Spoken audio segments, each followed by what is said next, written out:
So, my ex is a narcissist, and I still don't hate men. That's probably not a comment that you hear from a lot of people because they tend to have a really bad experience with someone who's truly a narcissistic person, and it taints the way they see everyone else in the whole world to some degree. Even if they don't think that they have tainted views, oftentimes they do. So a lot of people make generalizations about how all of this type of person is this way or that way, and they really have a deep-seated belief about that. So today I want to dive in and really dissect that so that you can have some clarity about why your perspective works the way that it does and some real strategic steps you can take to shift that perspective and actually see reality more for what it is. So, if you're new here, I'm Keetra Thompson, and I'm a certified master hypnotist and a life recovery coach specializing in relationship recovery, especially as it's related to our attachment style and how that really drives our behavior on a subconscious level. So I help my clients go back on a subconscious level and reframe those things so they can have the life and love they want. So if you'd like to learn more, there's a link in the description below to my website where you can also set up a totally free complimentary consultation call to get more clarity. So you'll want to check that out. So before I dive in, I'd also like to remind you that if this content resonates with you, I really appreciate it if you would click like on this video and subscribe so you can be notified every time I post a new video. So let's dive into this. Okay, first, let's talk a little bit about narcissism. Narcissism exists in an extreme way, whether that person is an extreme grandiose narcissist or an extreme covert narcissist. So the grandiose would be, very flamboyant and also like wanting the whole world to kind of worship them.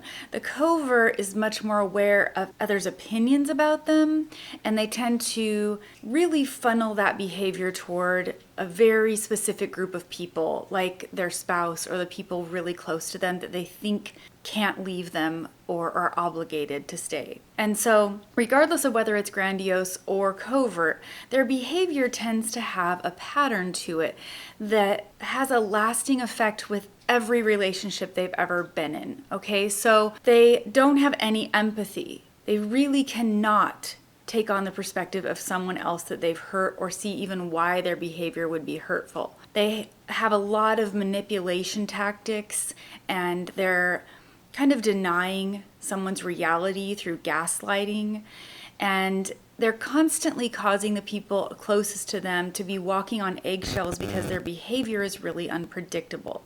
They have a sort of a sense of superiority.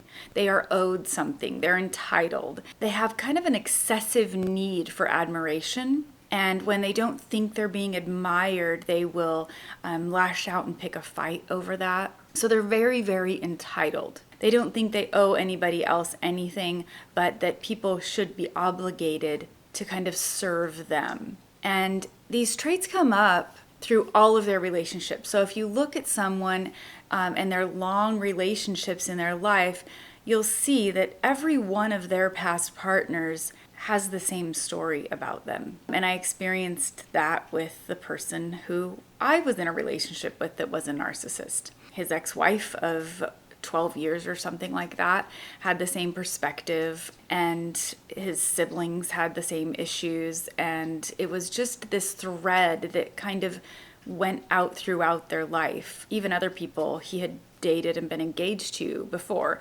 had the same perspective. And so that you'll see that happening where people have the same opinion of this person when you look at all of their long-term relationships through their life. So let's remember that narcissism exists on a spectrum. So people can have some narcissistic traits, but not necessarily be narcissistic, right? And when that happens in someone's life, it can be due to a lot of things. It can be due to some big life event or change that's really sort of rocked their world and created a lot of fear or triggered old wounds. It can be due to a mental illness, a chemical imbalance. It can be due to a lack of coping skills when life sort of catches them off guard. I want to explain why I've been through some of these things and they haven't changed my perspective the way that maybe you've seen it change the perspective of other people. So I was in a 17-year marriage, and that marriage ended with him having a bipolar diagnosis and a lot of affairs, a lot of cheating, and kind of going manic, really because he was kind of given the wrong meds and all this stuff happened. So anyway, in his manic state, he had some narcissistic traits for sure. Some very grandiose ideals of himself, some concepts of being kind of invincible. And if you saw that period of time in his life, you would definitely think this is someone who's narcissistic. But the reality is that over the course of a 17-year marriage, I could see that that's not who he was. He did have some unresolved trauma. He did have some bad coping skills in needing to get attention and affection everywhere he could because of some insecurities in him. But it didn't mean he was a narcissist. He hadn't learned to cope and he hadn't learned to function in a way that was really healthy and heal and integrate those things. But he was a really good guy and a pretty good dad. And I had this perspective from the long term. Then I entered a second very short marriage, and this person really was narcissistic and really was quite toxic and damaging and bullying and manipulative and had me walking on eggshells all the time and unpredictable behavior and no empathy. And after I really looked at the situation, I realized this is how this person had been in every relationship that he'd ever been in. So I had the perspective that it could be different than this, and that even though some things went wrong in my first marriage at the end, and even though there was some narcissistic traits happening, that's not really who that person was. And so a lot of people don't get that perspective. So our perspective is really what challenges reality. So it's actually as if sometimes our life experience might be working against us because what we've seen is what we believe reality to be. So I've used this example before, but I like it. So I'm going to use it again. So if you just took a teenager out of a war-torn country across the world, and every day he was looking for landmines, and every day there was bombs and stuff happening, and you just put him over here in a safe, little, peaceful, quiet, lazy town in the United States and said, "You're safe. Have a great life." He would not just relax and trust this reality. His nervous system would be on high alert. He would be looking for danger. He would be wired to believe that he is never safe, even though it's not true. He actually is in a very safe environment. He really is safe. So his perspective of his life experiences has tainted his experience of where he's at and is keeping him from seeing actual reality. And that's where the problems happen, where we aren't seeing the actual reality because our life experiences have clouded our vision. So I'm sure you can see how our minds work in this situation. Now you add to that, let's say a woman has had a really toxic experience with someone who's quite narcissistic and it's been a long period of their life. And then you add to it that maybe her dad was that way too, or her mom. And so her experience with narcissistic behavior has been extensive, especially in the childhood years that are programming your subconscious mind. So the way she might see the world now is that her radar is sort of dialed in to notice toxic behavior. So anytime she sees any kind of toxic behavior or rude or mean behavior or entitled behavior, it's an automatic that she just assumes there's a narcissist. They're all narcissists, right? No one's good out there. Even if she might say, "Oh, I'm sure, yeah, there's good people," like deep down in her, she does not believe it. And I see this in men too.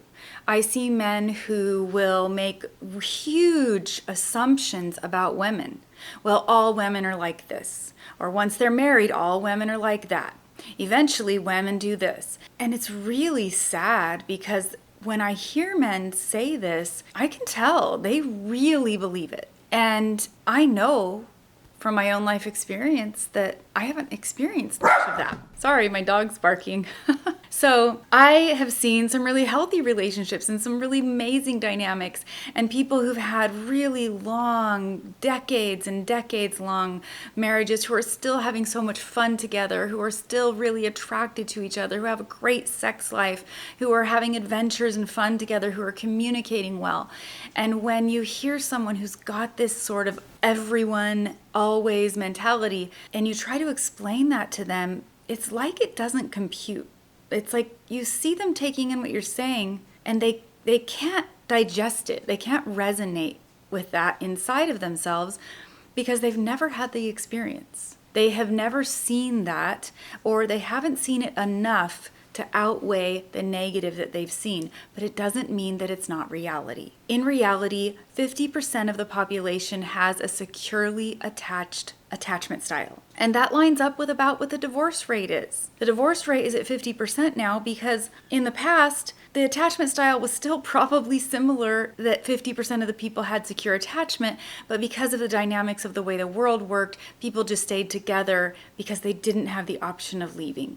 And I know firsthand that I had one set of my grandparents on one side of my family that, they stayed married forever, and you would say they were a success story and they raised 6 kids, but they really weren't. He was a terrible alcoholic, and I think she was pretty miserable, and they just stayed because that's how you survived. That's what society expected of you. And so now you've got a society where you don't have to do that anymore. You don't have to stay in a miserable situation if you ask the other person to change or get help or whatever, and they never do, you can leave. And so we've got this warped view now that women don't want to, be in a marriage, and it's just not true. And so I see this perspective in men and women where they create this all or nothing mentality. Everyone's this way, and they really fail to see that that's not the case. 50% of people are securely attached, and the other 50% that might have an insecure attachment style, they can reprogram their attachment style,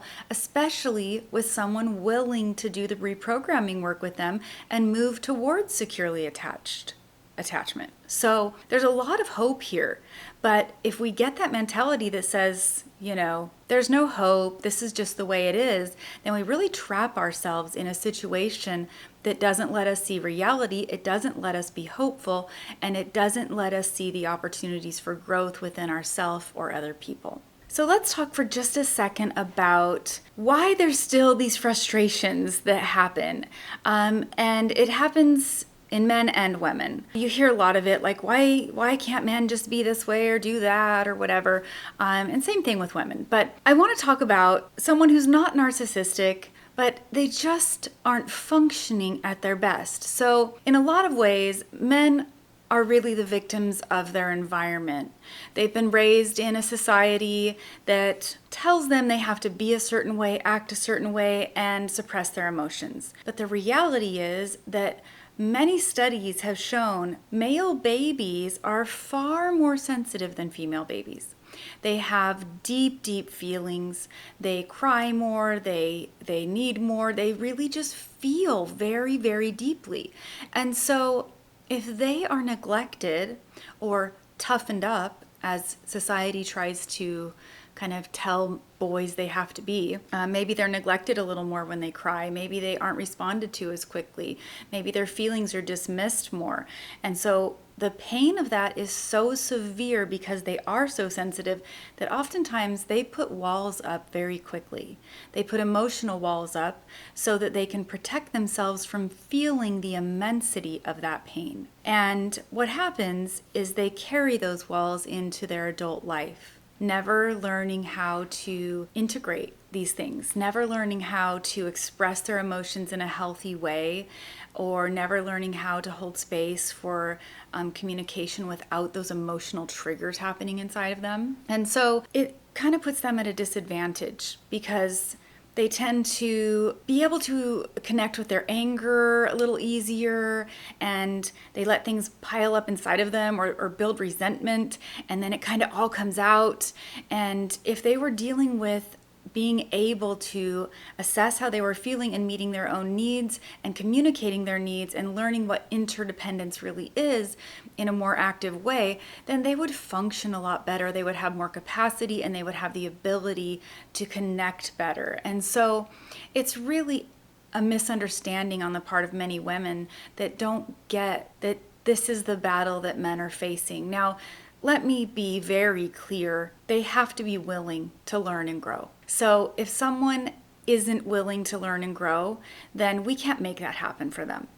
And so when we have a partner that asks us for growth and change and, hey, can we do this together? Can we learn this together? How can we improve this without that shame trigger going off inside of us? That's where we move towards secure attachment. That's how we really do heal. And so the problem is that if we have all these unconscious wounds inside of us that feel so much shame anytime someone asks us to change something about ourselves or asks us to learn something new. Sometimes people can feel that immediate feeling of, I'm defective, something's wrong with me. And that trigger and that pain overwhelms the rational understanding of, oh, this makes sense. Yeah.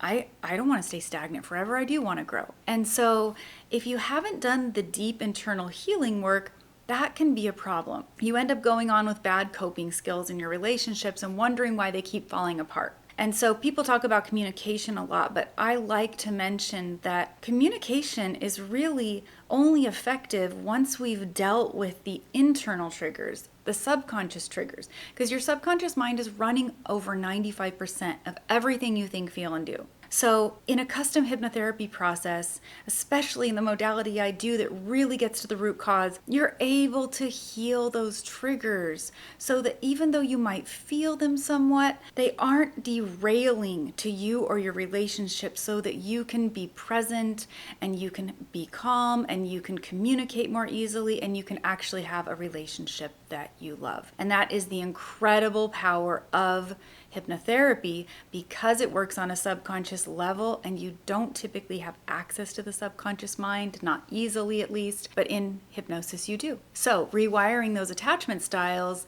and allowing those triggers to really be softened so you can be present is an amazing way to create the connections that you want. So there's 3 steps that you can take on your own today to start changing this process for you. So the first thing you can do is you can work on healing your own internal wounds that make these toxic situations feel normal to you. These things that subconsciously tell you, oh, I want this person because that feels like home, right? We don't want that to be driving our decisions. We want to have some clarity around what really makes someone a healthy person, while also accepting that they are still human, that they aren't going to be perfect, but that they aren't a narcissistic type of toxic person. And so we need a lot more discernment instead of letting the subconscious mind make those calls for us. And that really requires healing those inner belief systems and those inner wounds. So you can start work on healing that. Now, the second thing you can do is you can take your time. Take your time in a relationship. 3 months is usually a good amount of time so that you can kind of check back in with yourself and go, okay, what are the patterns I'm seeing here? What's the information I've gathered? And kind of make another assessment as to whether or not you want to move forward, because you want to be able to watch those patterns. You want to say no to people, not all the time, but on occasion you want to say no so that you can see how they react. Do they get really upset? Do they try to bully you into changing your mind? Do they sort of throw it back in your face all the time? You want to see these patterns come out, and so you've got to do a little bit of testing. And that really does take a little time, but you want to be really aware with your eyes wide open about patterns. Now, the third thing that you can do is you can challenge your assumptions. You can challenge these beliefs that you have about all men or all women, and you can go in with a very open mindset.